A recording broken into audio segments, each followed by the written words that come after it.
विद्यार्थी मित्रांनो, आज आपण या व्हिडिओमध्ये इयत्ता 8वी मराठी या विषयातील पाठ दुसरा माझ्या देशावर माझे प्रेम आहे या पाठावर आधारित स्वाध्याय सोडवणार आहोत। तत्पूर्वी जर तुम्हाला हा व्हिडिओ आवडला तर व्हिडिओला लाईक करा आणि आपल्या मित्रांसोबत शेअर करा।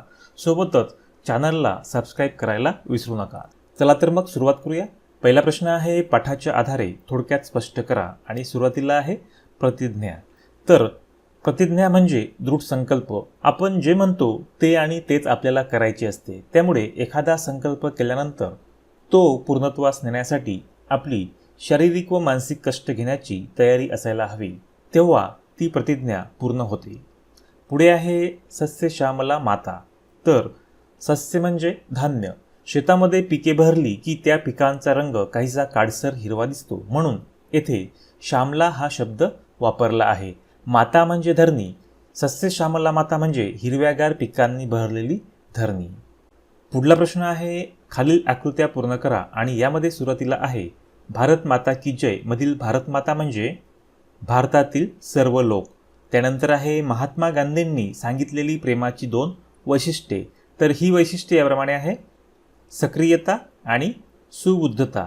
त्यानंतर पुढे आहे देशावरील प्रेम सिद्ध होण्यासाठी लेखकाने पाठात सांगितलेल्या विविध कृती। तर या कृती खालीलप्रमाणे आहे। पहिली कृती आहे देशाच्या नवनिर्माणासाठी रचनात्मक कार्य करणे। त्यानंतर आहे आपल्या पोटापलीकडे पाहायला शिकणे। त्यानंतर आहे हातात झाडू घेऊन गावाची शास्त्रीय पद्धतीने साफसफाई करणे।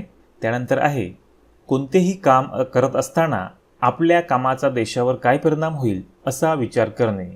पुढला प्रश्न आहे, खालील विचार कोणाचे आहेत ते लिहा आणि यामध्ये सुरुवातीला आहे भारत माता म्हणजे भारतातले सर्व लोक। तर हा विचार पंडित जवाहरलाल नेहरू यांचा आहे।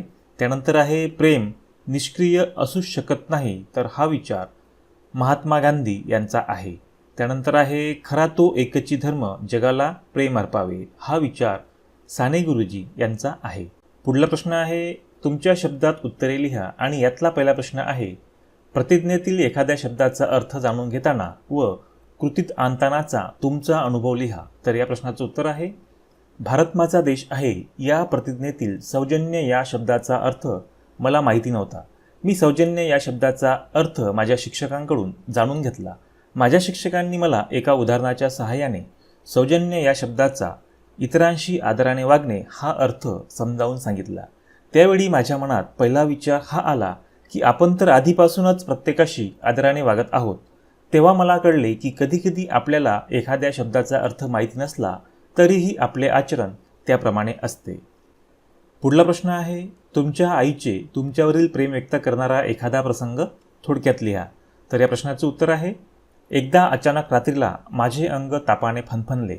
आईला समजताच आईने दवाखान्यात घेऊन जा म्हणून बाबाला सांगितले, परंतु गावामध्ये दवाखाना नव्हता। रात्रीची वेळ होती व वाहन मिळत नव्हते, म्हणून सकाळ होईपर्यंत घरीच काळजी घे म्हणून बाबाने आईला सांगितले। त्या रात्री आईने रात्रभर जागून माझी काळजी घेतली।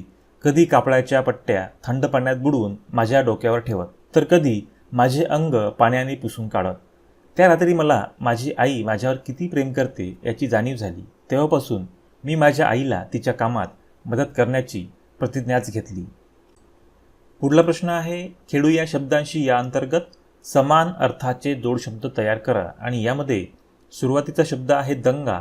तर दंगा या शब्दापासून जोडशब्द बनेल दंगामस्ती। त्यानंतर आहे कोड। तर कोड या शब्दापासून जोडशब्द बनेल कोड कौतुक। त्यानंतर आहे थट्टा।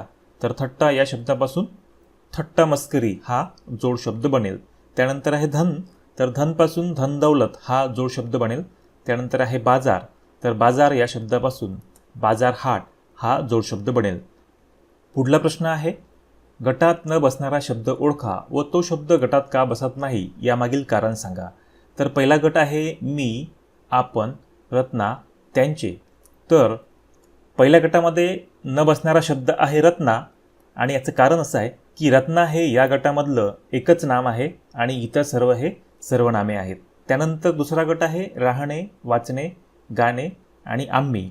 तर या गटामध्ये न बसणारा शब्द आहे आम्ही, कारण या गटात आम्ही हे एकच सर्वनाम आहे तर इतर सर्व हे क्रियापदे आहेत।